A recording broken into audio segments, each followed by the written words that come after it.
મિત્રો સ્વાગત છે આપનું આજના તાજા નવા હવામાન સમાચારમાં વાત કરીએ તો ગુજરાતના હવામાનમાં એકાએક મોટો પલટો જોવા મળતા ગુજરાતીઓ સાવધાન થઈ જવાનો વારો આવ્યો છે કારણ કે દરરોજ મિત્રો આગાહીઓ કરવામાં આવી રહી છે। ખાસ અંબાલાલે જે તારીખો આપેલી છે તે તારીખો વિશે વારંવાર તમને જણાવવામાં આવી રહ્યું હતું કે 14 થી લઈને 22 નવેમ્બર સાવધાન રહેજો ગુજરાત, કારણ કે આવી રહ્યું છે મોટું ચક્રવાત બંગાળની ખાડીમાં। અત્યારે મિત્રો જોઈ શકો કે બંગાળની ખાડી વિકરાળ સ્વરૂપ ધારણ કરતી દેખાઈ રહી છે અને અંબાલાલની આગાહી ફરી એકવાર સાચી ફળતી દેખાઈ રહી છે કારણ કે આપ જોઈ શકો બંગાળની ખાડીની અંદર લો પ્રેશર વરસાદીય સિસ્ટમો એક્ટિવેટ બની ગઈ છે, જેને કારણે આગામી દિવસોની અંદર મોટું વાવાઝોડું બનતું પણ બંગાળની ખાડીની અંદર દેખાઈ રહ્યું છે, પરંતુ અંબાલાલની તારીખોથી થોડું ઘણું પાછળ દેખાઈ રહ્યું છે। અંબાલાલે 22 નવેમ્બર સુધીની તારીખો આપી હતી, પરંતુ અહીંયા મિત્રો 24 થી લઈને 25 નવેમ્બર આસપાસ જે છે તે એક વાવાઝોડાની સિસ્ટમ, એક ચક્રવાતની સિસ્ટમ બંગાળની ખાડીની અંદર રૌદ્ર રૂપ ધારણ કરતી દેખાઈ રહી છે। આપ જોઈ શકો મિત્રો, ખાસ કરીને આ વાવાઝોડું જે છે તે 25 નવેમ્બર આસપાસ આપ મિત્રો જોઈ શકો કે આ બંગાળની ખાડીના વિસ્તારોની અંદર તહેસ નહેસ કરી શકે। અને અંબાલાલ પટેલની આગાહી મુજબ મિત્રો અંબાલાલે જણાવ્યું હતું કે 14 થી લઈને 22 નવેમ્બર વચ્ચે બંગાળની ખાડીમાં ચક્રવાત સર્જાશે, જે ગુજરાતના વાતાવરણમાં પણ પલટો લાવશે અને આ વાવાઝોડાને કારણે ગુજરાતના છૂટાછવાયા ભાગોની અંદર માવઠાઓની તીવ્રતા વધી જવાની છે, જેના વિશે મિત્રો અંબાલાલે લગાતાર આગાહીઓ કરી હતી, પરંતુ ઘણા બધા લોકો દ્વારા આગાહીઓ સ્વીકારવામાં નથી આવતી। અત્યારે મિત્રો તમે જોઈ શકો કે એ કેટલી એક્યુરેટ અને કેટલી મિત્રો સચોટ આગાહી બનીને આ સામે આવી છે, કારણ કે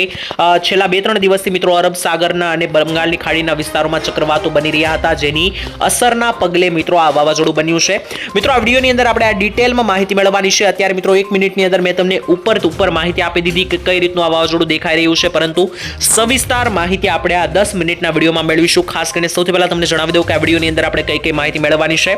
સૌથી પહેલા 1 નંબર ઉપર મિત્રો આપણે વાવાઝોડાની જ માહિતી મેળવવાના છે કે આ વાવાઝોડું કઈ રીતના બની રહ્યું છે, કયો ટ્રેક બનાવી રહ્યું છે અને કયા રાજ્યોની અંદર ખાસ કરીને નુકસાન બનશે, કઈ તારીખે બનશે તેના વિશે પણ માહિતી મેળવીશું અને ખાસ સૌથી વધારે શક્યતાઓ કઈ બાજુ જોવાની રહેશે વાવાઝોડાની તે પણ હું જણાવવાનો છું સૌથી પહેલા આ વિડીયોની અંદર। ત્યારબાદ બીજા નંબર ઉપર આપણે વાત કરીશું કે આ વાવાઝોડાને કારણે ગુજરાત ઉપર શું અસર જોવા મળશે અને ગુજરાતની અંદર અંબાલાલે એવું જણાવ્યું હતું કે વાવાઝોડાને કારણે માવઠાઓ જોવા મળશે, તો શું ખરેખર ગુજરાતમાં માવઠા દેખાઈ રહ્યા છે કે નહીં તેની પણ માહિતી મેળવીશું। અને ત્યારબાદ અંતમાં ત્રીજા નંબરે આપણે જાણી લઈશું કે ખાસ કરીને શિયાળાને લઈને અને ઋતુઓને લઈને નવી આગાહીઓ સામે આવી છે તેના વિશે આપણે માહિતી મેળવવાની છે। આમ ટોટલ 3 મુદ્દા ઉપર વાત કરવાની છે, તો હવે સમય બગાડ્યા વગર વિડીયોની શરૂઆત કરીએ। સૌથી પહેલા બંગાળની ખાડીમાં બની રહેલા વાવાઝોડા વિશે હવે આપણે વાતચીત જે છે તે મિત્રો કરી લઈએ। સૌથી પહેલા મિત્રો તમને જણાવી દઈએ કે અત્યારની મોમેન્ટ ઉપર એટલે કે આજની તારીખમાં ખાસ તમને માહિતી આપીને જણાવી દઉં કે આજની તારીખમાં મિત્રો તમે જોઈ શકો કે એક મોટું ચક્રવાત, મોટું વાવાઝોડું અરબ સાગરમાં દેખાઈ રહ્યું છે નીચાણવાળા વિસ્તારોમાં, જેના વિશે આપણે છેલ્લા 3 દિવસથી માહિતી આપી રહ્યા છે કે આ વાવાઝોડું જો ઉપર અરબ સાગરમાં જશે તો ગુજરાતને નુકસાન થશે અને જો આ દિશા પકડીને બંગાળની ખાડીમાં આવશે તો બંગાળની ખાડીવાળા વિસ્તારમાં જે છે તે મિત્રો પ્રવાહ ઉત્પન્ન થશે। જો કે મિત્રો આપણે જણાવી દઈએ કે તે વાવાઝોડું આગામી 3 દિવસમાં એટલે કે 23 તારીખ સુધીમાં ઓમાન અને આફ્રિકા તરફ જતું દેખાઈ રહ્યું છે, એટલે કે છેલ્લા 2 દિવસથી આપણી જે આગાહી હતી કે અરબ સાગરના નીચેના ભાગમાં વાવાઝોડું બન્યું હતું તેનો હવે ગુજરાત ઉપર ખાસ કરીને અને ભારત ઉપર કોઈ ખતરો નથી, કારણ કે તે વાવાઝોડું મેં તમને જણાવ્યું હતું કે 4 દિશા પકડી શકે, જેમાં ઉપરની 2 દિશા ગુજરાતના અરબ સાગર અને બંગાળની ખાડી હતી અને ત્રીજી દિશા આફ્રિકાની હતી, તો તેણે મિત્રો ત્રીજી દિશા પકડી લીધી છે અને આફ્રિકા તરફ જતું રહ્યું છે, જેને લઈને હવે આ વાવાઝોડાનું કોઈ ટેન્શન નથી। પરંતુ મિત્રો તમે જોઈ શકો કે પેસિફિક મહાસાગરનો આ દરિયો છે અને ખાસ વિયેતનામ, ફિલિપાઇન્સ લાગુના દેશો છે ત્યાંથી મિત્રો એક બોર્ડરથી મિત્રો આ જોઈ શકો કે એક રિંગ બનતી દેખાઈ રહી છે। ખાસ કરીને 23 તારીખે આ રિંગ જે છે તે મિત્રો 23 તારીખે દેખાઈ રહી છે, તે 24 તારીખે એક મોટી રિંગમાં પરિણમીને જોઈ શકો કે બંગાળની ખાડીની અંદર દેખાઈ રહી છે અને 25 તારીખના રોજ તો મિત્રો એક પ્રોપર મોટું વાવાઝોડું બની ગયું દેખાઈ રહ્યું છે બંગાળની ખાડીની અંદર। તો આપ મિત્રો જોઈ શકો કે બંગાળની ખાડી જે છે તે ખાસ કરીને વાવાઝોડાના ભાગરૂપે દેખાઈ રહી છે 25 તારીખે અને ખાસ કરીને મિત્રો 25 થી લઈને 26 તારીખ આસપાસ તો મિત્રો આ વાવાઝોડું ભારતની બોર્ડર સાથે ટકરાતું પણ દેખાઈ રહ્યું છે, જેને લઈને ત્યાંના ભાગોની અંદર એટલે કે ખાસ જોઈ શકો કે ચેન્નઈ લાગુ વિસ્તારો, નેલ્લોર, તેની સાથે તમિલનાડુના વિસ્તારો, તિરુવનંતપુરમ, બેંગ્લોર વિસ્તારો, આ દરેકે દરેક દક્ષિણીય ભારતના વિસ્તારોની અંદર આ વાવાઝોડું નુકસાન કરી શકે। 27 તારીખ આસપાસ મિત્રો આ વાવાઝોડું જે છે તે વરસાદના લો પ્રેશરમાં ફેરવાઈને તમે જોઈ શકો કે દક્ષિણીય ગુજરાતના ભાગો સહિતના દરેક બંગાળની બંગાળની ખાડીના ભાગોની અંદર વરસાદીય ઝપાટા બોલાવતું દેખાઈ રહ્યું છે, જેને લઈને મહાવિનાશ થઈ શકે. આ દરેક ભાગોના ખેડૂતોના કપાસને ભારે નુકસાન બની શકે આવનારા સમયની અંદર. જો કે મિત્રો આ વાવાઝોડા વિશે હવે મિત્રો મેં તમને જણાવી દીધું કે કઈ રીતની દિશાઓ દેખાઈ રહી છે અને કઈ રીતની તારીખો છે. ખાસ 23 થી 24 તારીખ દરમિયાન મિત્રો તે બનતું દેખાઈ રહ્યું છે અને 25 તારીખ આસપાસ જે છે તે આ વાવાઝોડું મોટી સિસ્ટમો બનાવી રહ્યું છે અને ભારતની બોર્ડર પાસે આવી જતું 25 થી 26 તારીખ આસપાસ દેખાઈ રહ્યું છે. આપ મિત્રો જોઈ શકો. અને અગાઉ પણ મિત્રો અંબાલાલે આગાહી કરી હતી કે ખાસ બંગાળની ખાડીમાં જોવા મળશે મોટું ચક્રવાત, તો તે આગાહી 100% રાઈટ પડતી જોવા મળી રહી છે અને ખાસ આ વાવાઝોડું બંગાળની ખાડીના વિસ્તારોમાં દેખાઈ રહ્યું છે. પરંતુ મિત્રો હજુ 4 થી 5 દિવસ બાદની આગાહી છે, 25 થી 26 તારીખ આસપાસ દેખાઈ રહ્યું છે. પરંતુ આ સમયગાળા દરમિયાન જો કોઈ નવી અપડેટ આવે છે અને આ વાવાઝોડું આ દિશા બદલીને આ ઉપરની દિશા તરફ ચડે છે, તો તેને લઈને મિત્રો અલગ પ્રકારના વિસ્તારોને નુકસાન થઈ શકે. અને જો મિત્રો આ વાવાઝોડાને અંદર લો પ્રેશરમાં ના ફેરવાઈને સીધું આગળ વધ્યું તો મિત્રો જોઈ શકો કે ગુજરાતના ભાગોની અંદર સુધી પહોંચી શકે. અને ખાસ જો વાવાઝોડું બેંગ્લોર સુધી પણ આવી ગયું તો મિત્રો બેંગ્લોરથી ગુજરાતનું અંતર ખૂબ નજીક બની જશે, જેને લઈને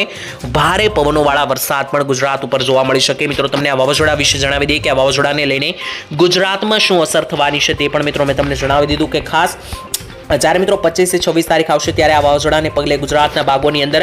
માવઠાઓની તીવ્રતા વધી શકે. અને મિત્રો તે સાચું પણ દેખાઈ રહ્યું છે પડતું, કારણ કે અહીંયા મિત્રો તમે જોઈ શકો કે આ સૌરાષ્ટ્રના ભાગોની અંદર 26 તારીખે ઘમઘોર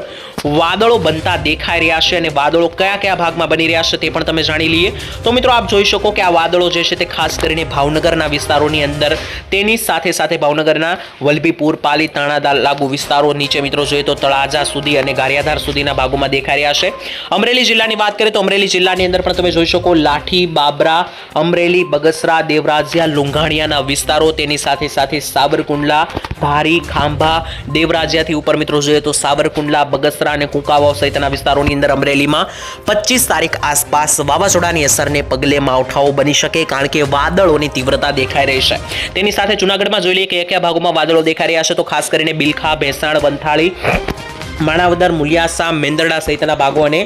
સાસણગીરના જંગલોની અંદર પણ ખાસ કરીને માવઠાઓ બની રહ્યા છે, કારણ કે વાદળો દેખાઈ રહ્યા છે, જેને લઈને સેટેલાઇટના માધ્યમથી અત્યારે દેખાઈ રહ્યું છે કે માવઠાઓ બની શકે છે. ત્યારબાદ ત્યાંથી મિત્રો આગળ વધીએ પોરબંદર જિલ્લાની વાત કરીએ તો પોરબંદરથી લઈને નીચેના પોરબંદર બોર્ડરથી લઈને નીચેના ગીર સોમનાથ જિલ્લા સુધી વાદળો ઘમઘોર કાળા ડિબાંગ દેખાઈ રહ્યા છે. જેમાં વિસ્તાર વિશે વાત કરીએ તો કદાચ, કેશોદ, જુનેજ,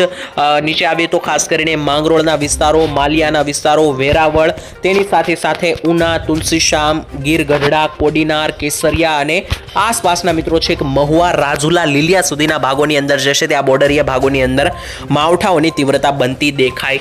રહી છે. તેના સિવાય રાજકોટ જિલ્લાની નીચેના દરેક વિસ્તારો છે, જેમ કે જસદણ, ગોંડલ, શાપર, વેરાવળ, ધોરાજી લાગુ વિસ્તારો, તેની સાથે બોટાદ જિલ્લાના ગઢડા, બાબરા લાગુ વિસ્તારોની અંદર પણ ખાસ કરીને મિત્રો જે છે તે વરસાદીય માહોલ બની શકે અને માવઠાઓની તીવ્રતા વધી શકે. બાકી મિત્રો ઉપરના જે આ સૌરાષ્ટ્રના જિલ્લાઓ છે, જેમ કે રાજકોટ, જામનગર, દ્વારકા, મોરબી, સુરેન્દ્રનગર, ત્યાં મિત્રો ખાસ કરીને અત્યારે વાવાઝોડું ઘણું બધું દૂર છે, જેને લઈને વાદળો ત્યાં પહોંચી નથી રહ્યા, પરંતુ જ્યારે એકદમ વાવાઝોડું નજીક આવશે ત્યારે ત્યાં પણ વાદળોનો ફેલાવો થઈ શકે તેવું અનુમાન છે. અને તેને લઈને તે દરેક ભાગોમાં પણ માવઠાઓની તીવ્રતાની અંદર વધારો થાય તેવી શક્યતા છે. ત્યારબાદ મિત્રો ખાસ કરીને દક્ષિણીય ગુજરાતના ભાગોની અંદર વાત કરીએ તો જોઈ શકો દક્ષિણીય ગુજરાતમાં પણ ખાસ કરીને વલસાડથી લઈને નવસારી, વ્યારા, આહવા, ડાંગ, સુરત, ભરૂચના વિસ્તારો, તેની સાથે ઉપર જોઈએ તો રાજપીપળાના વિસ્તારો, વડોદરા, ઉમરપાડા, ડેડિયાપાડા, જંબુસર, બોડેલી, છોટાઉદેપુર અને આસપાસના ખંભાત લાગુ વિસ્તારોની અંદર પણ દક્ષિણીય ગુજરાતમાં સિસ્ટમો જે છે તે મિત્રો ખાસ કરીને વાદળોની બની રહી છે, જેને લઈને આ ભાગોની અંદર માવઠાઓની તીવ્રતા જે છે તે મિત્રો વધી શકે છે. મધ્ય ગુજરાતની વાત કરીએ તો મિત્રો આપ જોઈ શકો કે ખાસ કરીને મધ્ય ગુજરાતના પણ એકલ દોકલ સેન્ટરની અંદર વાદળો દેખાઈ રહ્યા છે, જેમ કે દાહોદ, મહીસાગર, ખેડા, ગોધરા, નડિયાદ લાગુ વિસ્તારો, તેની સાથે કપડવંજના વિસ્તારો અને ચાંપાનેર, પીપલોદ અને ડાકોરના વિસ્તારોની અંદર જે છે તે છૂટા છવાયા ભાગોની અંદર વાદળોની તીવ્રતા બની રહી છે, જેને લઈને આ દરેક ભાગોની અંદર પણ મધ્યમથી હળવા વાદળો જોવા મળી શકે. તો મિત્રો હાલ આજના હવામાન સમાચારમાં વાવાઝોડા અને વરસાદ અંગેની માહિતી જે છે તે આપણે તરફથી પૂર્ણ થાય છે અહીંયા. હવે મિત્રો આપણે ઋતુઓ વિશે વાત કરીએ તો અત્યારે શિયાળાની વિધિવત રીતે તો શરૂઆત થઈ ગઈ છે, પરંતુ આ માવઠા અને વાવાઝોડા જે છે તે ખાસ કરીને અત્યારે બંગાળની ખાડીના સિસ્ટમોને કારણે બની રહ્યા છે અને સક્રિય બની રહ્યા છે,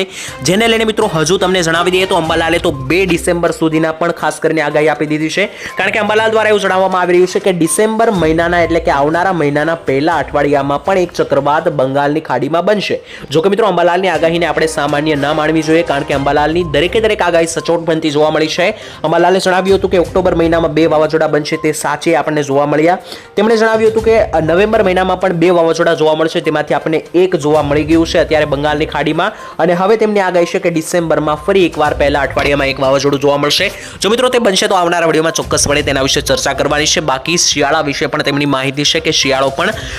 ખાસ કરીને 3 ડિસેમ્બર આસપાસ જે છે તે હવે પીક પકડવાની શરૂ કરશે, એટલે કે ઠંડીની પ્રમાણમાં વધારો જે છે તે મિત્રો હવે થવા લાગશે. મિત્રો હાલ આજના હવામાન સમાચાર અહીં પૂરો થાય છે. વિડીયો આપનો કેવો લાગ્યો કોમેન્ટ સેક્શનમાં લખીને જણાવી દેજો. વિડીયો પસંદ આવે વિડીયોને ખાસ કરીને લાઈક, શેર, સબસ્ક્રાઇબ કરી દેજો. ચેનલને તમારા મિત્રો સાથે વોટ્સએપ અને ફેસબુક ગ્રુપની અંદર આ વિડીયોને વધુમાં વધુ શેર કરજો, જેથી તે દરેક લોકોને પણ સાચા અને સચોટ હવામાન સમાચાર મળતા રહે. આવતીકાલે વાવાઝોડા અને વરસાદના માવઠા વિશે વિશેષ માહિતી મેળવીશું આવતીકાલે 12 વાગે. ત્યાં સુધી હાલ આજ માટે રજા આપશો. ધન્યવાદ. જય માતાજી.